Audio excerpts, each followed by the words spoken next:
La zakat ou l'aumône, troisième pilier de l'islam, constitue pour le musulman une priorité et les membres de la fondation Zakat et Waqf font parler leur cœur à l'égard des personnes démunies, précisément les orphelins. Aujourd'hui, nous avons souhaité accompagner les orphelins à l'occasion de l'année scolaire. Parce qu'un enfant, c'est d'abord son éducation. Si nous voulons faire des êtres de lumière, il faut qu'on leur inculque la lumière qui est le savoir. Et s'ils ne sont pas aidés, ceux-là qui sont vulnérables, ils sont dans l'obscurité pour de bon. Un don de 50 000 francs, donc, pour ces enfants sélectionnés par des structures d'aide et certains venus accompagnés de tuteurs, tous expriment leur satisfaction. Les orphelins, par ma parole, disent merci. Ce qu'ils ont fait ce matin, la récompense, ils l'auront. Outre les orphelins, 8 autres catégories, dont les femmes veuves, peuvent aussi bénéficier de la zakat.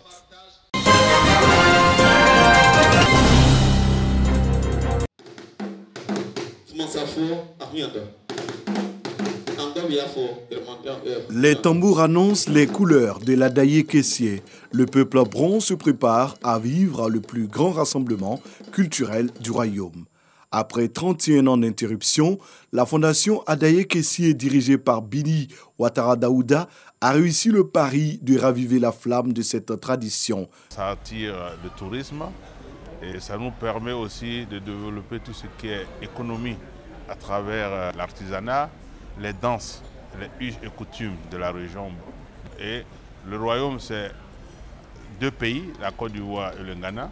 Ça nous permet de faire un circuit touristique. Depuis 2016, la plateforme réaffirme l'unité du peuple autour du trône pour valoriser le patrimoine et les valeurs identitaires bron.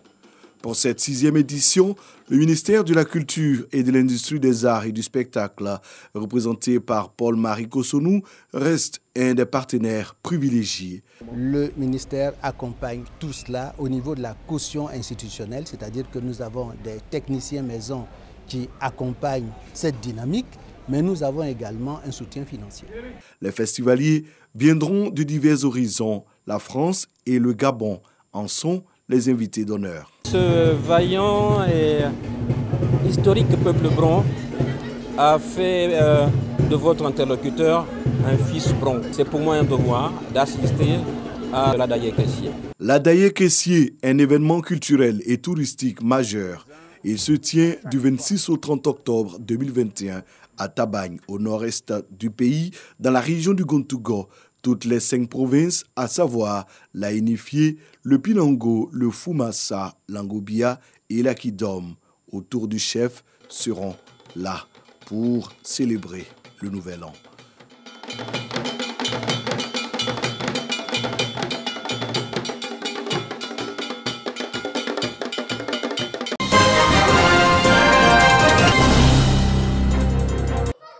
Quand Daniela a commencé à travailler en Sicile il y a une trentaine d'années, elle avait une trentaine d'élèves par classe.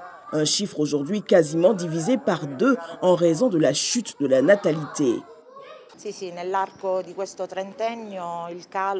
Nous sommes passés de classe de 28 à 29 élèves à une moyenne maintenant de 15 à 16 dans certains cas. Chaque année, nous constatons une diminution du nombre d'inscriptions d'élèves en maternelle et cela se répercute automatiquement sur toutes les années scolaires suivantes. L'Italie a depuis longtemps l'un des taux de natalité les plus bas d'Europe, mais la situation s'est empirée avec la pandémie. L'an dernier, la population s'est réduite de presque 400 000 pour tomber à 59 millions, avec une explosion du nombre de décès et le ralentissement de l'immigration. Si vous avez des difficultés à avoir une situation stable, vous décidez de ne pas avoir d'enfants. Si je trouve les bonnes conditions économiques, sociales et psychologiques pour avoir un enfant, j'en aurai un ou j'en adopterai un. Mais je ne pense pas que cela puisse se produire dans les 10 prochaines années. Moins d'enfants aujourd'hui signifie moins d'adultes travaillant et payant des impôts dans quelques années, ce qui rendra le pays moins productif et en difficulté pour maintenir le niveau de vie de sa population vieillissante. Le système italien de protection sociale est actuellement centré sur les personnes âgées en Italie, ne laissant que peu de ressources aux plus jeunes. Dans le cadre de la stratégie pour enrayer ce déclin démographique, le gouvernement travaille sur un projet de loi visant à introduire des aides plus généreuses pour les familles avec enfants et des congés parentaux plus longs. Mais il faudra cependant attendre plusieurs années avant qu'il n'y ait un impact.